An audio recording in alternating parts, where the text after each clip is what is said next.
Assalamualaikum warahmatullahi wabarakatuh. Kita akan lanjutin video dari yang sebelumnya Imam ya, mengenai hypnoparenting.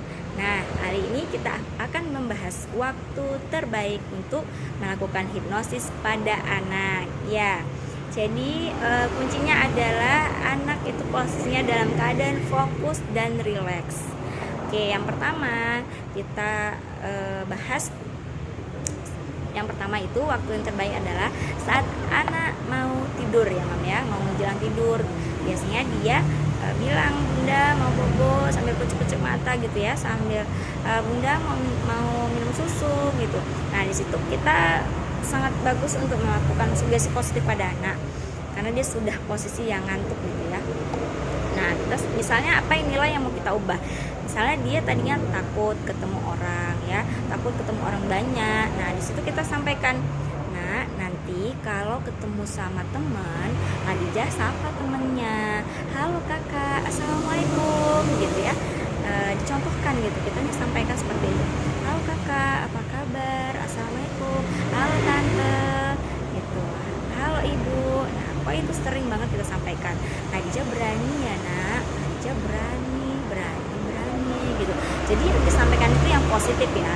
Oke, yang kedua misalnya saat dia sedang bermain. Nah, saat sedang bermain sampaikan lagi sugesti yang tadinya kita harapkan untuk berubah ya. Sugesti positifnya tadi supaya dia berani bertemu dengan orang gitu ya. Nanti kalau ketemu sama kakak berani ya, saat sedang bermain kita bawa dia bermain dengan teman-temannya gitu ya, jadi kan rame banget ketemu teman-teman. Nah, di saat itu kita bisa sampaikan, dan sarannya adalah dengan nada suara yang lembut agar bisa diterima di alam bawah sadar anak gitu. Saat itu dia dalam keadaan sangat menikmati permainan sehingga insya Allah sugesti positif kita bisa masuk ke alam bawah sadar. Yang ketiga, saat kita membacakan buku pada anak kita.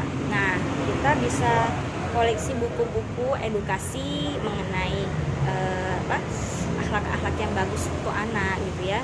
Misalnya suka memberi, kemudian edukasi mengenai membuang sampah pada tempatnya gitu kan. Nah, banyak buku-buku anak sekarang yang sangat bagus. Jadi sambil menceritakan isi buku, kita bisa memasukkan sugesti positif pada anak. Karena anak dalam posisi sangat rileks dan fokus menikmati cerita kita, gitu ya. Yang ketiga tadi. Kemudian yang keempat, saat anak sedang menonton TV. Nah, ini juga harus kita pilih-pilih ya Mam ya. Kalau anak menonton TV itu kita harus selektif dalam memilih tontonan anak. Karena anak usia golden age itu sangat meniru apa yang dia lihat, apa yang dia dengar. Jadi dia sangat mencontoh ya Mam ya. Makanya kita harus selektif, bukan sembarangan apa yang ada di TV, kartun-kartun anak itu kita hidupkan, terus kita biarkan anak kita sendirian nonton gitu kan. Itu kasihan nanti anak kita, dia merekam contoh-contoh yang ada di kartun, misalnya teriak-teriak gitu, ngomong teriak-teriak sama teman, rebutan mainan gitu kan. Sementara kita nggak ada di situ, nggak mendampingi, atau kita ada di situ juga kita nggak peduli, nggak care dengan itu gitu.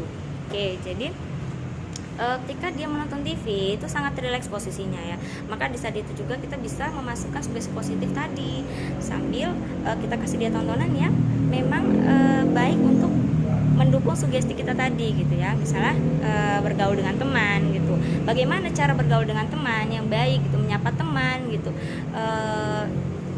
sayang dengan saudara gitu, itu bagaimana gitu. Jadi itu bisa kita masukkan sugesti positifnya di saat anak rileks dalam posisi menonton TV misalnya gitu ya.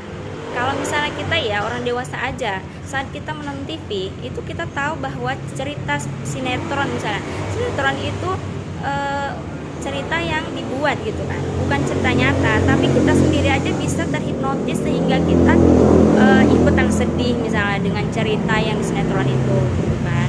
Jadi anak-anak juga seperti itu Mam. Nah, kalau kita dalam posisi rileks dan fokus itu bisa masuk ke alam bawah sadar. Jadi itulah yang bisa kita perbuat dalam mensugesti anak itu di waktu-waktu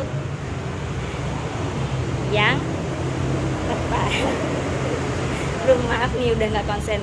Aditya udah bangun nah, alhamdulillah. Bunda lanjutin video sebentar. Iya. Oh ya udah. Oke. Biar Bunda gendong ya. Ya jadi itu aja ya Mam ya, waktu terbaik dalam melakukan hipnosis anak. Intinya adalah konsisten dilakukan secara terus-menerus kalau ingin anak benar-benar berubah. Dan kemudian kita sebagai orang tua adalah contoh yang paling sering ia lihat. Jadi memang kita harus menirukannya, sering menggunakan kalimat positif. Jika anak melakukan atau menirukan sesuatu yang salah, di saat itu kita langsung bilang, nak, yang betulnya seperti ini gitu. Nak, suaranya yang lembut ya.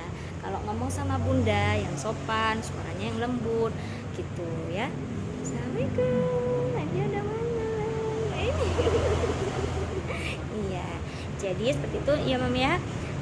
Usia golden age adalah usia emas anak. Kita berusaha, kita berikhtiar, kita juga berdoa. Jadi selain usaha kita dengan menghipnosis anak,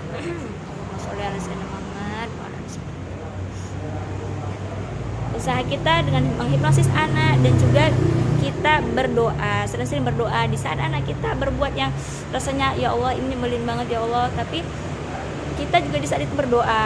Kalau saya seperti itu Mam, ya Allah tolong ya Allah ampuni dosa saya, ampuni saya ya Allah.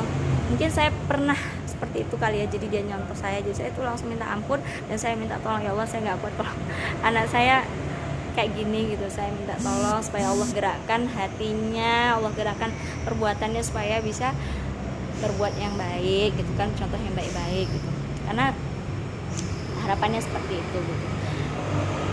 Gitu aja ya. Ya udah gitu dulu ya Mam ya. Assalamualaikum warahmatullahi wabarakatuh.